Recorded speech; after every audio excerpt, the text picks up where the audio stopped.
Beto O'Rourke still draws a crowd, and he has the biggest star power of any Democrat in the state of Texas. This summer, he says he's focused on registering voters and has not made a decision on if he'll run for governor.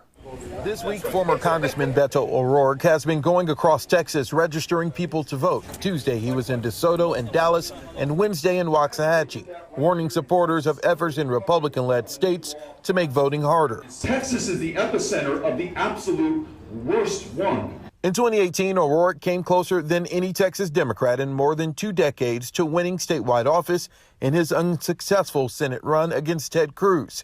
Now supporters want him to run for another office. Texas governor. When are you going to make a decision? The filing deadline in Texas for offices in 2022 is in December of this year. So let's focus this summer on voting rights, on democracy, get this done, and then let's turn our attention to winning elections in 2022. Despite record turnout in big Democrat counties, there was no blue wave, and in some places, Republicans outperformed previous elections. We asked O'Rourke why the Democratic message is not gaining traction in Texas. In 2020, Democrats didn't do what they needed to do, not getting to where voters are and meeting them at their front doors and listening to them. SMU political science professor Matthew Wilson says it's not the outreach that's the Democrats in Texas' problem. Doing more door-to-door campaigning and pressing the flesh is fine and helpful, but the bigger issue for Texas Democrats is that if the National Democratic Party's leftist wing is driving the message, that's going to make it harder and harder for them to compete for the loyalty of the average Texas voter.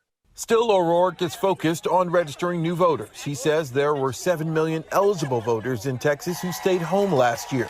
And he's encouraging President Biden and national Democrats to pass a federal election reform law. We need President Biden, who has majorities in the House and the Senate, to do the same up in Washington, D.C. We have voter suppression. It won't matter if I'm the candidate or if others are the candidate. We'll be up against a rigged system. As you heard, O'Rourke says that the filing deadline is in December, so I guess we'll just have to wait until then to see if he'll announce. Stephen